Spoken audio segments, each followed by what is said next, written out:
और दोस्तों देखिए, आज 8/9/2025 और आज हम करने वाले हैं आज की करंट अफेयर स्टैटिक जीके, जिसमें करंट अफेयर के रहेंगे हमारे 15 क्वेश्चन। ठीक है, स्टैटिक जीके के 5 क्वेश्चन। ठीक है, आज हम लोग वन लाइनर करेंगे। ठीक है, एमसीक्यू टाइप नहीं करेंगे। ठीक है, वन लाइनर क्वेश्चन से सारे।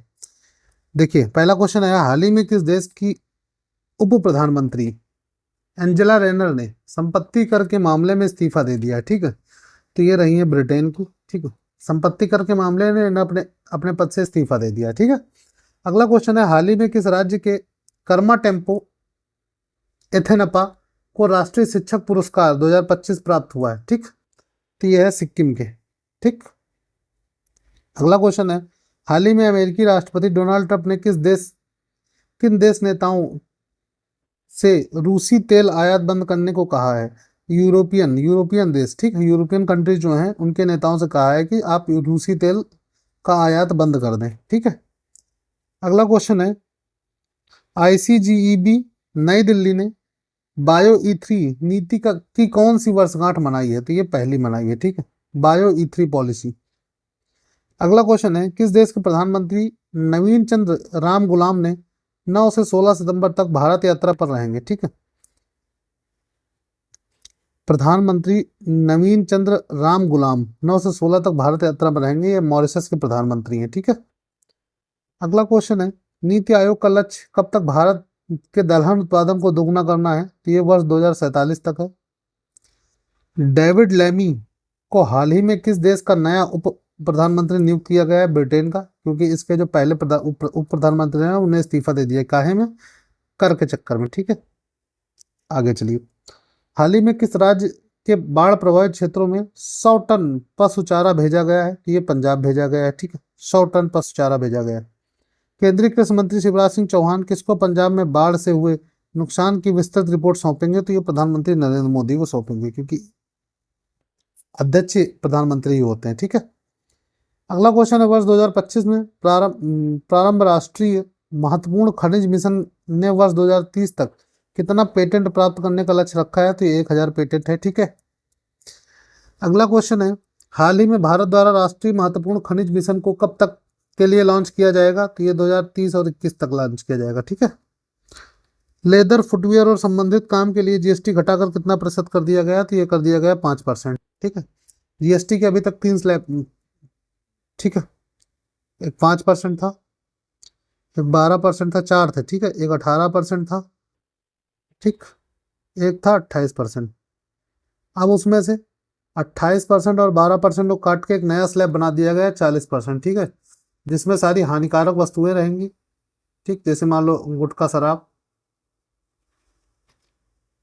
और इम्पोर्टेड वाहन। ठीक, इम्पोर्टेड वाहन रहेंगे, जितने भी महंगी गाड़ियां हैं 1500 सीसी से ऊपर की। ठीक, लगभग 7 सीटर्स हैं जितनी भी 1500 सीसी के ऊपर है। और बाकी 5% और 18% है।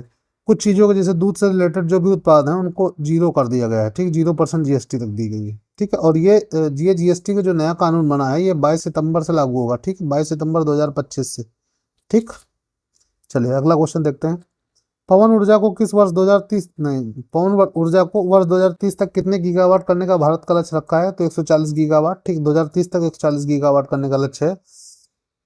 भारत की जैव अर्थव्यवस्था 10 अरब डॉलर 2014 से बढ़कर वर्तमान में कितना हो गई है? तो 2014 में 10 अरब डॉलर, अब हो गई तो 165.7 अरब डॉलर। ठीक है, वर्ष 2030 तक भारत का लक्ष्य अपने जीडीपी की उत्सर्जन तीव्रता में 2005 के स्तर से कितना प्रतिशत कम हुआ है? तो 45% कम हुआ, 2005 से 45% कम हुआ। ठीक है, अगर हम मान लें 2005 में 100 रहा है तो अभी वो है 55%। ठीक, 45% कम हुआ है।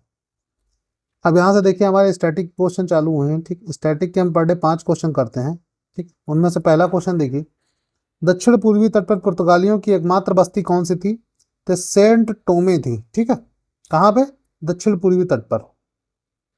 अगला क्वेश्चन है, महाराजा रणजीत सिंह के राज्य की राजधानी क्या थी? तो वो थी लाहौर। रणजीत सिंह की राज्य की राजधानी लाहौर थी। संयुक्त राज्य अमेरिका ने किस राज्य को ब्लू ग्रास स्टेट कहा है? तो ये कहा है केंटकी को, केंटकी।